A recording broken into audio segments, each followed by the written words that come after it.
तो फिल्म की शुरुआत ही एक शार्प शूटर ड्रासा से होती है, जो स्नाइपर ये काफी टाइम से अपने शिकार के इंतजार में थी और जैसे ही उसका टारगेट सामने आया वो एक ही गोली से उसे मार गिराती है और बाद में जिस बुलेट से उसने अपने टारगेट को मारा था उसे बुलेट का शेल अपने पास संभाल लेती है और यहीं से सीन शिफ्ट हो जाते हैं लिवाई की तरफ। पता चला है कि वो भी एक शार्प शूटर है और आर्मी का सोल्जर भी रह चुका है। इस टाइम उसे एक फैसिलिटी में मिस बार्थो बुलाती हैं, जो किसी सीक्रेट मिशन के लिए काम करती है। लिवाई के सामने लिवाई की रिपोर्ट चेक करते हुए वो लिवाई से काफी इम्प्रेस नजर आ रही थी, क्योंकि लिवाई ने 200 से भी ज्यादा किल अपनी एक ही शूट से पॉसिबल बनाए थे। यानी उसने 200 से ज्यादा मर्डर किए थे अपनी स्नाइपर की हेल्प से। उसका निशाना बहुत अच्छा था।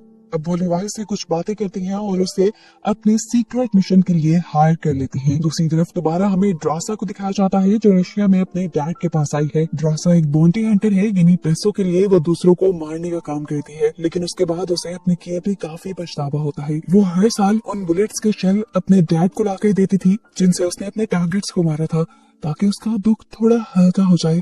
पर अब उसके डैड इन सब चीजों से थक गए थे। वो अपनी लाइफ से थक गए थे जिसमें कोई भी नहीं था। वो अपनी बेटी ड्रासा से कहते हैं, मैंने फैसला कर लिया है, अगर अगले साल 14 फेब तक मेरी मौत ना आई तो मैं खुद ही 14 फेब को अपनी जान ले लूंगा। चाहे उस दिन तुम मेरे पास हो ना हो, तुम जहाँ पे भी हो, एक मर्तबा मुझे गुड बाय कह देना। ये सुनकर ड्रासा भी उदास हो जाती है और वापस चली जाती है। जबकि यहाँ दिखाया जाता है कि लिवाई को हेलीकॉप्टर के जरिए ले आया गया था रशिया और यूएस के बॉर्डर पे, जहाँ उसे एक साल के लिए रहना था बाहर की दुनिया से कांटेक्ट खत्म करके। हेलीकॉप्टर से नीचे उतर कर वो अपनी डेस्टिनेशन तक पहुंचने के लिए 3 दिन का सफर तय करता है और रास्ते में ही उसे अपना सीनियर भी मिल जाता है, जिसकी ड्यूटी अब खत्म हो चुकी थी और उसे साल के बाद वापस अपने घर जाने का मौका मिल रहा था। सीनियर लिवाई से मिलकर बहुत ज्यादा खुश था। वो बताता है कि तुम एक साल में मिलने वाले पहले इंसान हो जिससे मैं बात कर पा रहा हूँ। खैर, अब वो लिवाई को यहाँ के रूल्स बताने लगता है। वो बताता है, तुम्हें इस टॉवर के ऊपर ड्यूटी देनी है। ये ईस्ट टॉवर हमारा है जो यूएस को रिप्रेजेंट करता है, और इस नदी के पार वो सामने वेस्ट टॉवर वो रशिया का है। ये समझ लो कि ये यूएस और रशिया के बॉर्डर्स हैं। तुम्हें यहाँ रहकर 1 साल तक ड्यूटी देनी है बिना किसी से बातचीत किए। तुम्हारी मेन ड्यूटी यहाँ रहेगी, हर थोड़े टाइम के बाद मशीन गन्स में तुमने बुलेट डालनी है। अगर कोई ट्रैकिंग डिवाइस खराब हो जाए तो तुम्हें उसे ठीक करना है, और अगर नीचे से किसी तरह की सायरन की आवाज आई तो तुम यहाँ से बहुत तेज भाग जाना, इतना तेज कि 4 किलोमीटर का रास्ता एक सांस में ही पार कर देना। हैरान होकर लिवाई पूछता है, आखिर ये सब क्यों कह रही हो? तो वो सीनियर बताता है, मुझे मेरे सीनियर ने ये इंस्ट्रक्शन दी थी, उसको उसके सीनियर ने ये इंस्ट्रक्शन दी थी, और यही इंस्ट्रक्शंस मैं तुम्हें दे रहा हूँ। इससे ज्यादा हमें भी कुछ नहीं पता। अब लिवाई उससे एक और सवाल करता है कि आखिर यहाँ पर इतनी हाई सिक्योरिटी क्यों रखी जाती है? ये सुनकर वो सीनियर उठता है और एक बॉम्ब उठाकर नीचे फेंक देता है। बॉम्ब के नीचे फटते ही बहुत ही अजीबो गरीब आवाजें सुनाई देती हैं, जैसे वो कोई खतरनाक क्रिएचर्स हो। सीनियर बताता है, ईस्ट और वेस्ट टॉवर के दरमियान में ये जो जगह है इसका नाम है द गॉर्ज। यहाँ पर कोई भी नहीं जाता, और मानो जैसे इसके अंदर कोई खतरनाक क्रिएचर्स रहती हों, जिनको ऊपरी दुनिया तक आने से रोकना ही हमारा काम है। अगर ये क्रिएचर्स ऊपर आए तो तुम्हें इन्हें मशीन गन से मार देना है। ईस्ट और वेस्ट टॉवर का बस यही काम है। सारी बातें बताने के बाद ये सीनियर यहाँ से चला जाता है। दिखाया गया कि उसे लेने के लिए एक हेलीकॉप्टर आया था, जिसने सीनियर से उसकी कुछ इंफॉर्मेशन ली, यहाँ पर काम करने के बारे में पूछा और फिर उसे लेकर यहाँ से चला गया। लेकिन ज्यादा दूर नहीं, थोड़ी ही आगे लिवाई की नजरों से दूर जाने पर उन्होंने इस सीनियर की रस्सी काट दी और वो दी गोश में जाकर गिर गया, जिसका साफ मतलब था कि यहाँ पर जो भी कोई ड्यूटी करता था वो वापस अपने घर नहीं जाता था, और इस चीज के बारे में लोगों को बताया भी नहीं जाता था। यानी अब लिवाई भी यहाँ से बचकर नहीं जा पाएगा, और उस मासूम को इस बारे में कुछ पता भी नहीं है। खैर, सीन कट होता है और हमें लिवाई की नेक्स्ट डे लाइफ को दिखाया जाता है। उसने अपना काम शुरू कर दिया था। मशीन गन में खत्म हुई हुई बुलेट्स रीलोड की, यहाँ आगे कुछ सिस्टम चेक किए और उसके बाद ट्रैकिंग डिवाइस को ठीक किया। इसके बाद वो अपने हेडक्वार्टर को सारी डिटेल्स देता है और यहाँ की बाकी चीजें सर्च करने लग जाता है। दिन यूं ही गुजरते रहे। एक दिन उसे वेस्ट टॉवर से मशीन्स चलने की आवाजें आई। उसने सोचा चलो चेक तो करूं। दूरबीन से जब उसने आगे को देखा तो वहाँ एक लड़की थी जिसके बारे में हम जानते हैं कि वो ड्रासा है। उसे भी लिवाई की तरह वेस्ट टॉवर पर जॉब दे दी गई है कि उसने सरहद की रखवाली करनी है और नीचे गॉड्स से आने वाले मॉन्स्टर्स को मारना है। ये दोनों चाहे एक दूसरे से काफी दूर थे लेकिन फिर भी एक दूसरे से कांटेक्ट कर सकते थे। लेकिन महीनों इन्होंने यही सोचते हुए गुजार दिए कि क्या इन दोनों को एक दूसरे से कांटेक्ट करना भी चाहिए या नहीं। एक दिन दिखाया जाता है कि ड्रासा अपनी बर्थडे सेलिब्रेट करने के लिए बैठी हुई थी। ड्रासा को कुछ एक्साइटिंग मिल नहीं रहा था तो उसने गोली चलाकर लिवाई को ही अपनी तरफ अट्रैक्ट किया। एक बोर्ड पे लिखकर उसका नाम पूछा तो लिवाई ने उसे बताया कि नाम बताना यहाँ अलाउ नहीं। ड्रासा को थोड़ा अजीब लगता है और वो बोर्ड पर लिखकर लिवाई से कहती है आज मेरा बर्थडे है और मैं जो चाहूँ वो करूंगी। मैं अभी डांस करने लगी हूँ, तुम बस मुझे देखो और बताओ तुम्हारा फेवरेट मूव क्या है। लिवाई बेचारे को तो डांस नहीं आता था, उसने ये बात बता दी। तो ड्रासा ने पूछा फिर आता क्या है। लिवाई ने बताया मुझे बस शूटिंग आती है। ड्रासा ने वही टेस्ट करने का डिसाइड किया और अपने रूम में जाकर एक बोतल रख दी जिसे लिवाई ने भी एक ही शॉट में फोड़ दिया और बताया कि वो सच में एक बहुत अच्छा स्नाइपर था। ड्रासा को भी शौक चढ़ता है अपनी स्किल्स दिखाने का। वो भी लिवाई के रूम में रखी हुई एक बोतल तोड़ देती है और फिर लिवाई का रिएक्शन देखने के लिए जैसे ही वो लिवाई के टॉवर पे दिखती है तो एकदम से उसके होश उड़ जाते हैं क्योंकि वहाँ पर अजीब सी क्रिएचर्स ऊपर चढ़ रही थी लिवाई के टॉवर पर। उसने एक सेकंड नहीं लगाया और धड़ाधड़ शूट करते हुए उन क्रिएचर्स को मारना शुरू कर दिया। लिवाई को भी समझ नहीं आई कि ड्रासा क्या कर रही है। उसने जब नीचे से क्रिएचर्स को ऊपर आते देखा तो फौरन उसने भी अपनी पोजीशन ले ली और धड़ाधड़ गोलियां चलाते हुए ऊपर आने वाले सभी क्रिएचर्स को मार डाला, जिसमें उसका ड्रासा ने भी काफी साथ दिया था। ड्रासा जो लिवाई के टॉवर पे ध्यान दिए हुए थी, उसने अपने टॉवर पर तो देखा नहीं, उसके भी टॉवर पे बिल्कुल उसके करीब एक मॉन्स्टर आ गया। इससे पहले कि वो ड्रासा के ऊपर हमला कर देता, पीछे से ठीक वक्त पर लिवाई उसे शूट करके मार डालता है। मिशन खत्म करते करते सुबह हो जाती है और ड्रासा लिवाई को बताती है कि ये मेरा जिंदगी का बेस्ट बर्थडे था। लिवाई हंसता है और ये दोनों अपने काम पे लग जाते हैं। अब जितनी मशीन गन्स की गोलियां इन्होंने इस्तेमाल कर ली थी, ये लोग उसे दोबारा फिल करने लग जाते हैं। दिन गुजरते रहते हैं और दिखाया जाता है काफी वक्त गुजर गया है। इस दौरान ड्रासा और लिवाई के दरमियान की दोस्ती काफी बढ़ चुकी थी। ये लोग दूर तो थे लेकिन काफी टाइम एक दूसरे के साथ गुजारते थे। दूरबीन के जरिए एक दूसरे के साथ चेस खेलते थे, ड्रम्स बजाकर एक दूसरे को एंटरटेन करते थे और एक दूसरे से बातें भी करते थे। देखते ही देखते 14 फरवरी का दिन भी आ जाता है जब ड्रासा के डैड ने खुदकशी करने का डिसाइड किया था। ये दिन ड्रासा के लिए बहुत मुश्किल था और उसने मैसेज लिखकर लिवाई को बताया भी कि ये दिन मेरे लिए बहुत मुश्किल है। आई विश कोई इस दिन मेरे पास होता। फिर क्या था, लिवाई अपनी तैयारी शुरू कर देता है। अपने पास मौजूद चीजों से एक गैजेट बनाता है और तार के जरिए वेस्ट टॉवर पे जाने का डिसाइड करता है। एक छोटे से रॉकेट के जरिए अपनी रस्सी वो वेस्ट टॉवर तक फेंक देता है, जिसे पकड़कर ड्रासा अच्छी तरह बांध देती है और आने से पहले लिवाई उसे लिख के बताता है कैसा हुआ अगर आज हम दोनों डिनर साथ करें। जो सुनकर ड्रासा काफी खुश हो गई और अब लिवाई ने तार के जरिए अपना सफर शुरू कर दिया। आधे रास्ते तक तो वो ग्रेविटी की वजह से चला गया, लेकिन आगे का सफर उसे लटक लटक कर मुश्किल से तय करना पड़ा। लेकिन फाइनली वो अब ड्रासा के पास था। दूसरी तरफ ड्रासा उसको वेलकम करने के लिए फ्लोरेंस दी खड़ी थी, लेकिन इस टाइम लिवाई की हालत काफी खराब थी। 2 घंटे की वो मेहनत करके आया था, उसे फ्रेश होने की जरूरत थी। फ्रेश होने के बाद दिखाया जाता है कि ये दोनों डिनर के लिए बैठ जाते हैं। डिनर करते हुए ड्रासा आखिर बता ही देती है कि आज का दिन उसके लिए क्यों इतना मुश्किल था। वो बताती है कि उसके डैड आज के दिन सुसाइड कर चुके होंगे, इसीलिए वो बहुत दुखी थी। ड्रासा का ध्यान भटकाने के लिए लिवाई उसे अपनी बैकग्राउंड स्टोरी बताने लगता है कि उसके डैड, ग्रैंडपा सारे ही सोल्जर्स थे। बातें करते हुए ये लोग डांस करना शुरू कर देते हैं और काफी टाइम एक साथ गुजारते हैं। लिवाई ने रात यहीं गुजारी और सुबह होने पर वापस जाने के लिए अपनी तार से लटक गया, लेकिन गलती से ये तार उसके टॉवर वाले माइन से टकरा गई और बम ब्लास्ट होने की वजह से वो तार टूट गई और लिवाई जाकर सीधा दी गॉर्ज में गिर गया। लिवाई की जान बचाने के लिए ड्रासा भी कुछ पैराशूट्स और गन लेकर दी गॉर्ज के अंदर जंप कर देती है, जो पानी से भरा था। इस पानी के अंदर अजीब येलो लाइट थी और हर जगह अजीब गरीब चीजें थी। इस टाइम लिवाई एक दरख्त से उल्टा लटका हुआ था और उसके ऊपर काफी सारे पाँव वाला एक बड़ा सा क्रिएचर हमला करने के लिए आ जाता है, जिसे लिवाई अपनी गन से शूट करके मार तो देता है, लेकिन इस सब में दरख्त की वो शाख भी टूट जाती है जिसके साथ वो लटका हुआ था। वो नीचे आकर किसी और क्रिएचर पर गिर जाता है, जो क्रिएचर उसके ऊपर गिरते ही अपना मुंह खोल लेती है और दांतों को उसके जिस्म के ऊपर स्टैब करने वाले अंदाज में लगा देती है। इससे पहले कि एक क्रिएचर लिवाई को पूरी तरह अपने अंदर अब्सॉर्ब कर लेती, ड्रासा ठीक वक्त पे यहाँ पहुंच गए इस क्रिएचर के टेंटिकल्स पे शूट करके लिवाई की जान बचा लेती है। इससे पहले कि यहाँ पे लोग रिलैक्स हो पाते, कुछ अजीब से घोड़ों की तरह के क्रिएचर्स के ऊपर अजीब क्रिएचर्स सवार होकर इनके ऊपर हमला करने के लिए आ जाती है। यहाँ पर जो भी क्रिएचर थी वो अपनी असली हालत में नहीं थी। ऐसा लग रहा था कि मानो ये सारी क्रिएचर्स दो या तीन चीजों का हाइब्रिड हो। जिस तरह ये घोड़े, इनके अंदर से अजीब टेंटिकल्स निकल रहे थे और उनके ऊपर जो इंसान थे वो किसी दरख्त और इंसान की शक्ल के थे। ये दोनों अपनी जान बचाने के लिए अपनी गन्स तान लेते हैं और अपने सामने आने वाले सभी दुश्मनों को मारते हुए आगे बढ़ने की कोशिश करते हैं। बेसिकली तो इनको यहाँ से वापस अपने टॉवर्स पर जाना था, लेकिन ड्रासा नीचे आते हुए अपनी वो डिवाइस खो चुकी थी जो रस्सी के जरिए इनको ऊपर की तरफ खींचती थी।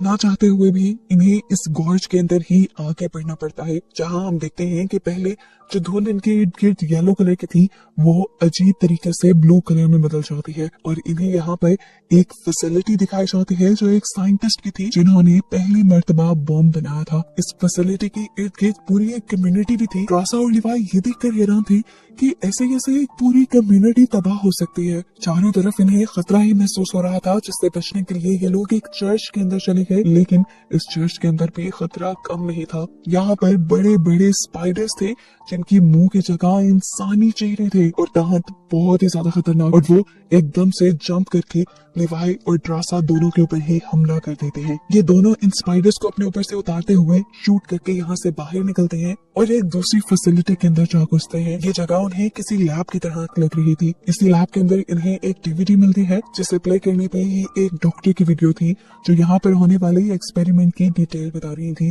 असल में वो लोग एक्सपेरिमेंट कर रहे थे इंसानों के डीएनए पे। वो आम इंसानों को सुपर ह्यूमन बनाना चाहते थे और इन सुपर ह्यूमंस को अपने डिफेंस सिस्टम में यूज करना चाहते थे, यानी वो इन सुपर ह्यूमंस को सोल्जर्स बनाना चाहते थे।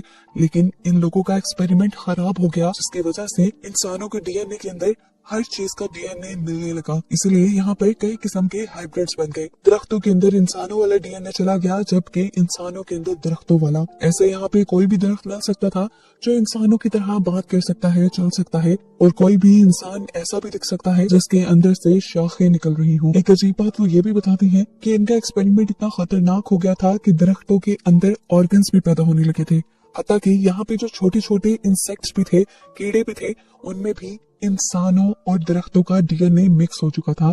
जैसे अभी हमने एक स्पाइडर देखा, उसके मुंह पे इंसानी चेहरा था। इसे डीवीडी को देखते देखते लिवाई यहाँ पे और भी छानबीन करता है और उन्हें यहाँ थोड़ा सा एडवांस कंप्यूटर मिल जाता है।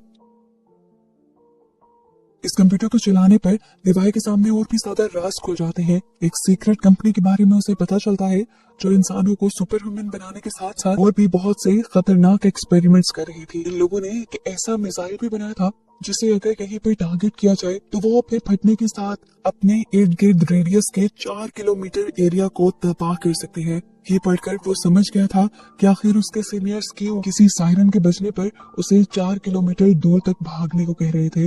वो इसी मिसाइल के फटने की बात करते होंगे। हो ना हो लिवाई को समझ आ गया था कि ये मिस बार्थो की फैसिलिटी है और वही अपने इन खतरनाक एक्सपेरिमेंट्स को दुनिया से बचाने के लिए ड्रासा और लिवाई जैसे सोल्जर्स को हमेशा ईस्ट और वेस्ट ओवर पर हायर करके रखती थी, जो गॉड से आने वाले हर मॉन्स्टर, हर क्रिएचर को मारकर दुनिया को उनकी सच्चाई से दूर रखें। यहाँ पर मौजूद चीजों से ये लोग पता चला लेते हैं कि इन एक्सपेरिमेंट के पीछे गवर्नमेंट का कोई हाथ नहीं, ना ही रशियन गवर्नमेंट का और ना ही यूएस गवर्नमेंट का। इन्हें पता चलता है कि मिस बार्थो यहाँ का सारा काम ड्रोन्स के जरिए करवाती थी, लेकिन फिर भी सारे काम ड्रोन्स और रोबोट नहीं कर सकते थे। जिस तरह ट्रैकिंग डिवाइस चेंज करना, मशीन गन में गोलियां भरना, इस तरह के कामों के लिए उन्हें इंसानों की जरूरत होती थी। इसीलिए ड्रासा और लिवाई यहाँ थे आज। सारी सच्चाई रियलाइज होने के बाद ये लोग फौरन यहाँ से भागने की कोशिश करते हैं, लेकिन उसी दौरान इनके इर्द गिर्द कुछ क्रिएचर्स घेरा बना लेती हैं और इन्हीं का गुमा हुआ वेपन्स का बैग इनके सामने लाकर रख देती है। ये इन मॉन्स्टर्स की चाल भी हो सकती थी, लेकिन ड्रासा और लिवाई ने अपना बैग लेने का फैसला किया, क्योंकि अगर इनके पास गन ही ना होती तो ये लोग आगे लड़ते क्या। अब ड्रासा जैसे ही उस बैग को पकड़ने के लिए आगे बढ़ती है तो कोई आदमी उसके पाँव को अपने ट्रैप में बंद करते हुए उसे खींचते हुए एक और जगह पे ले जाता है जो रेड जोन थी।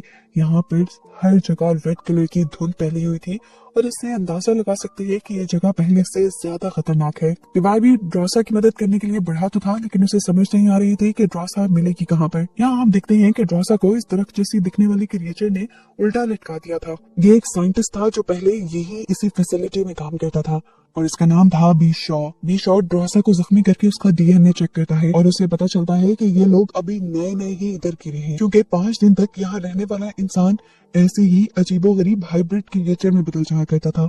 अब ड्रासा तो इस क्रिएचर को अपने लिए खतरा समझ रही थी, इसलिए उसने अपने आप को छुड़वा के यहाँ इस क्रिएचर के साथ लड़ाई शुरू कर दी। लड़ते हुए ड्रासा के हाथ यहाँ एक नुकीली चीज पे लग जाती है, जिससे बार बार वो इस इंसान नुमा दरख्त के ऊपर हमला तो करती है, लेकिन इन्हें मारना तो जैसे इम्पॉसिबल था। वो बताता है कि मैं इंसानों की तरह ऑक्सीजन से भी सांस ले सकता हूँ और एक दरख्त की तरह कार्बन डाइऑक्साइड भी ले सकता हूँ। इससे पहले कि अब वो ड्रासा के ऊपर हमला करके उसे खत्म कर देता, पीछे से लिवाई एंट्री करता है, दूर से ही उसके ऊपर शूट करता है और उसके बाद आग लाकर उसकी सारी जड़ों को आग लगा देता है। अब ये लोग वापस जाने का फैसला करते हैं, लेकिन यहाँ से दूसरी तरफ जाना तकरीबन नामुमकिन के बराबर था। इस जगह पे एक अजीब सा जाल फैला हुआ था जो ह्यूमन और प्लांट के डीएनए से बना था। इस जाल के अंदर बहुत सारे ह्यूमन ऑर्गन्स भी थे और साथ ही साथ दरख्तों की जड़ों की तरह ये एक नेटवर्क की तरह फैला हुआ था। सिंपल लैंग्वेज में कि इंसान और दरख्त यहाँ पे आपस में कनेक्टेड हुए थे। अब खतरा तो इन्हें मोल लेना ही था। ये लोग एंटर कर लेते हैं उस जाल के अंदर और आहिस्ता आहिस्ता कदम आगे बढ़ाते हुए ये लोग किसी तरह इस जाल को पार कर ही रहे थे, लेकिन एकदम से ड्रासा का पाँव एक गलत जगह पर रखा गया। ऐसे ही जड़ों वाला इंसानी प्लांट एक्टिवेट हो जाता है और फौरन ड्रासा के ऊपर हमला कर देता है। इससे पहले कि प्लांट उस पर कुछ करते, लिवाई ड्रासा को खींच के निकाल के बाहर ले जाता है और इस प्लांट को अपनी फायर गन से जला देता है। यही रेड जोन में इन्हें फाइनली एक गाड़ी भी मिल जाती है जो इनके लिए तो एक तोहफा ही थी। ये लोग उसमें बैठकर गाड़ी चलाते हुए ब्लू जोन में आ जाते हैं। इस कार के जरिए इन्होंने बहुत ही जल्दी ब्लू जोन को भी पार करके ये लोग येलो जोन में आ गए थे, जहाँ वो दरख्त की तरह दिखने वाले इंसान दोबारा इनके ऊपर हमला कर देते हैं। इससे लिवाई निपटता है, जबकि ड्रासा को वो रस्सी मिल जाती है जिसकी मदद से ये लोग ऊपर जा सकते थे, लेकिन इसके नीचे वाला गैजेट, इसीलिए ड्रासा इस रस्सी के साथ जीप को बांध देती है ताकि जीप की मदद से ये लोग ऊपर जा पाए। अब जैसे जैसे ये लोग ऊपर चढ़ रहे थे, गॉर्ज के क्रिएचर लगातार इनके पीछे पड़े हुए थे। वो इनको मारने की कोशिश कर रहे थे। ड्रासा और लिवाई दोनों इनसे लड़ते हैं, हारते नहीं।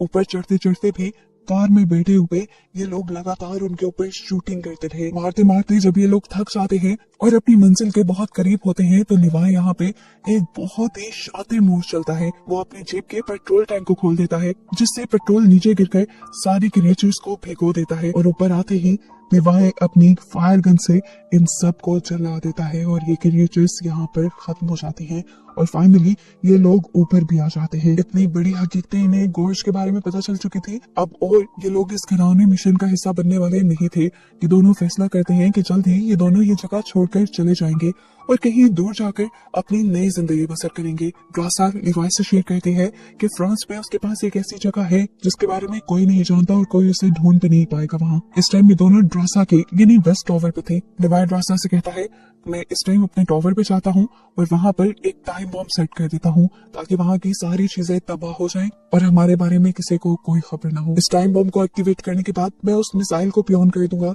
जो नीचे गॉर्ज को खत्म कर देगा और मिस बार्थो के ये सारे घिनौने एक्सपेरिमेंट भी खत्म हो जाएंगे। दुनिया को इनसे कोई खतरा नहीं रहेगा। अपना प्लान बनाने के बाद वो तो ईस्ट टॉवर पे आ गया था, जहाँ आते ही उससे मिस बार्थो कांटेक्ट करती है। असल में उसे पता चल गया था कि नीचे गॉर्ज में उनके कंप्यूटर एक्टिवेट हुए थे। वो लिवाई से पूछती है, क्या ये कंप्यूटर्स तुमने एक्टिवेट किए? लिवाई साफ झूठ बोल देता है कि नहीं, मैं तो नीचे गया ही नहीं। वो समझ गई थी कि अगर लिवाई नीचे नहीं गया तो दूसरी तरफ से ड्रासा नीचे गई होगी और इन्हें कहीं ना कहीं अब गॉर्ज की हकीकत पता चल चुकी है। इसलिए फैसला करती हैं कि अगले ही दिन ये ड्रासा और लिवाई दोनों को ही मरवा देंगी, क्योंकि अगर ये दुनिया में आ गए तो ये मिस बार्थो की सच्चाई भी दुनिया के सामने ले आएंगे। अगले दिन दिखाया जाता है कि ड्रासा और लिवाई दोनों ही यहाँ से जाने की तैयारी कर रहे थे और तार बांध रहे थे। लिवाई बॉम्ब एक्टिवेट करने की कोशिश में था और उसी टाइम मिस बार्थो पहुंच जाते हैं अपने हेलीकॉप्टर को लिए। मिस बार्थो को देखते ही लिवाई समझ गया कि वो जरूर उसे मारने के लिए आई है, इसीलिए वो फौरन यहाँ से भाग जाता है और मिस बार्थो के लोग उसके पीछे पड़ जाते हैं। लोग क्या, उसके ड्रोन्स, हेलीकॉप्टर्स सब के सब अब लिवाई के पीछे थे। लिवाई जानता था कि उसे ये सब तबाह करके ही आगे जाना है, इसीलिए वो अपनी स्पीड कम करता है और अपनी लाइफ का एक बहुत बड़ा शॉट मारता है कई किलोमीटर दूर का। उसने अपनी उस डिवाइस को शूट कर दिया था जो नीचे मिसाइल के साथ कनेक्टेड थी। इस मशीन को शूट करते ही नीचे कुछ ही सेकंड में वो मिसाइल फट जाता। वो शूट करके जितना तेज हो सके वो भागता है। दूसरी तरफ लिवाई भी उसका प्लान जानती थी, वो भी वहां से बहुत दूर भाग गई, लेकिन किस्मत को ये मंजूर न था कि ये दोनों मिले। ड्रासा तो उस बम से बच गई, लेकिन लिवाई उस बम की आग की चपेट में आ गया और वहीं पानी में गिरकर मारा गया। लेकिन अच्छी बात ये थी कि नीचे दी गोर्ज, वो अजीब और गरीब फैसिलिटी खत्म हो गई जिससे दुनिया को एक दिन खतरा भी हो सकता था। दिखाया जाता है कि ड्रासा बचने के बावजूद भी 5 दिन तक दुनिया में नहीं जाती, क्योंकि असल में वो दिगॉर्ज में रहकर आई थी। तो उन लोगों ने डिसाइड किया था कि वो 5 दिन तक आबादी वाले एरिया में नहीं जाएंगे, क्योंकि अगर उनके ऊपर किसी भी किस्म के वायरस ने हमला किया होगा तो वो 5 दिन के बाद ही सामने आएगा। 5 दिन तक जब ड्रासा बिल्कुल भी नहीं बदलती तो वो यहाँ से आबादी वाले एरिया में जाने का डिसाइड कर लेती है। काफी अर्से बाद दिखाया जाता है कि ड्रासा आज भी लिवाई को याद करती है। वो लिवाई की लिखी हुई पोइट्री कई मर्तबा पढ़ चुकी थी और आज भी वो पढ़कर रो रही थी। फ्रांस की वो सीक्रेट जगह जिसके बारे में उसने लिवाई को बताया था, वहीं पर उसने एक वेट्रेस की जॉब भी शुरू कर ली थी। एक दिन जॉब करते हुए सरप्राइजिंगली लिवाई उसके सामने आ जाता है। जिस तरह से ये लोग अपने टॉवर्स से एक दूसरे से बातें करते थे लिख लिख कर, लिवाई लिख कर उससे पूछता है क्या मुझे रैपिड पाई मिलेगी, जो उन्होंने लास्ट टाइम एक साल डिनर करते हुए खाई थी। ये देखकर ट्रॉसा की खुशी की इंतहा नहीं रहती और वो एक्साइटमेंट में जाकर लिवाई को गले लगा देती है। और इन लोगों के इस सरप्राइज और अच्छे रियूनियन के साथ ये मूवी यही खत्म हो जाती है।